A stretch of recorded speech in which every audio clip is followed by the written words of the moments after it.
मैं डॉक्टर राकेश कुमार आपसे अनुरोध करता हूं, आप मेरे चैनल को लाइक करें, सब्सक्राइब करें और ज़्यादा से ज़्यादा लोगों के पास शेयर करें। ऐसा मैं इसलिए कह रहा हूं क्योंकि ज़्यादा से ज़्यादा लोगों के पास अगर ये शेयर होगा तो वहां से कुछ जो है आलोचना भी आएंगी। उस आलोचना के आधार पर मैं अपने आप को और इम्प्रूव करूँगा और इसके साथ अगर इसमें कुछ फ़ायदे की चीज़ है तो लोगों के द्वारा लोगों के पास पहुँचेगा तो लोगों का फ़ायदा होगा। आपके द्वारा जाने अनजाने में एक अच्छा कार्य होगा। नमस्कार, मैं डॉक्टर राकेश सच्चा प्रश्न में आपका स्वागत करता हूं। आज उपस्थित हूं प्रश्न कुंडली संख्या 9 को लेके।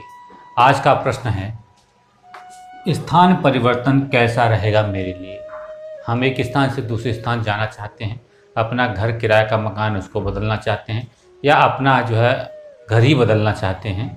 ठीक है, तो जो स्थान परिवर्तन होता है, ठीक है, कि हम यहाँ से यहाँ रहना शुरू कर देते हैं, ठीक है, तो हमारे लिए कैसा रहेगा। जब ऐसे प्रश्न आते हैं तो इसका शीर्षक तो यही बनेगा कि स्थान परिवर्तन कैसा रहेगा हमारे लिए। स्थान परिवर्तन कई तरीके के हो सकते हैं, लेकिन फिलहाल जो घर का उदाहरण दे रहे हैं उसको आप समझने का प्रयास करें।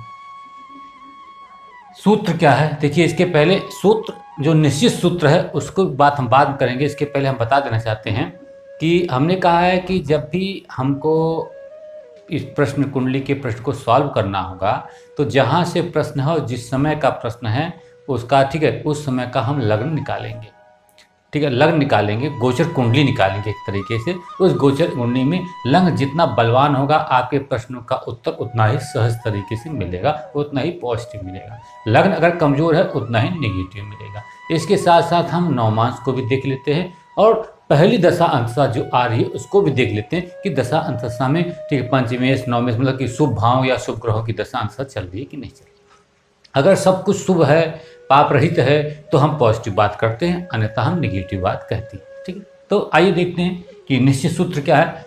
उसके साथ हम इनके साथ, ठीक है, लग्न के साथ, नवमांश के साथ और दशा अंतशा के साथ निश्चित सूत्र का प्रयोग करेंगे। वो सूत्र क्या है, यदि सातवां भाव, स्थान परिवर्तन के लिए हम सातवें भाव को बता रहे हैं कि स्थान परिवर्तन सातवें भाव से देखेंगे। ठीक, यदि सातवां भाव, ठीक है, वैसे तो चतुर्थ भाव से भी स्थान परिवर्तन दशांतशाओं में देखते हैं। ठीक है, ठीक है, लेकिन अब यहाँ पे जो है गोचर की कुंडली में, ठीक है, हम सप्तम से देखेंगे।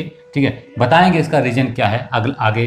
ठीक है, लेकिन फिलहाल निश्चित सूत्र क्या है, यदि सातवां भाव और उसका स्वामी अच्छी जगह हो और पाप रहित हो तो स्थान परिवर्तन अच्छा, अन्यथा ठीक नहीं।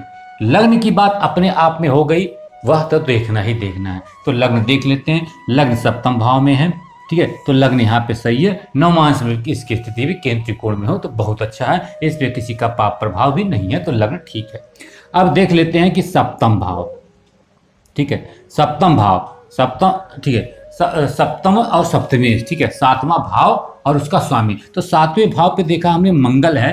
मंगल चूंकि लग्नेश है तो लग्नेश अगर सप्तम में गया है, ठीक है, तो तात्कालिक रूप से तो अशुभ नहीं है, वैसे तो अशुभ ग्रह है तो बहुत बुरा परिणाम नहीं देगा। फिलहाल भी हमको सप्तम को ठीक ही कहेंगे। ठीक है, ऐसा मानते हैं। ठीक, अब देखते हैं, ठीक है, क्योंकि स्थान परिवर्तन के लिए थोड़ा पाप ग्रह भी होना जरूरी है, इस कारण से भी यहाँ पे हमने जो है लेने का प्रयास किया है। ठीक, तब वही तो स्थान परिवर्तन आपका कराएगा। ठीक, और यह अच्छा परिणाम भी देगा। अब इसके साथ सप्तमेश देखिए, सप्तमेश कहाँ बैठा हुआ, शुक्र ना किसी से दृष्टि है, वह केंद्र में है ना, और दिशा बली भी है, और ना किसी से पाप रहित है, ना किसी पाप ग्रहों से दृष्टि युक्त है, बल्कि शुभ ग्रह गुरु से यहाँ पे दृष्टि है। 1 2 3 4 पंचम दृष्टि है, अर्थात सप्तम भाव ठीक और सप्तमेश भी ठीक है, ठीक है। इस कारण से हम कह सकते हैं कि जो स्थान परिवर्तन आप करने जा रहे हैं वह सही है। तो ऐसी कुंडलियों का हम विवेचन करना चाहिए। तो आज के एपिसोड में इतना ही। नेक्स्ट एपिसोड में किसी अन्य प्रश्न के साथ आपके सामने उपस्थित होंगे, तब तक के लिए हम आज्ञा दीजिए। धन्यवाद।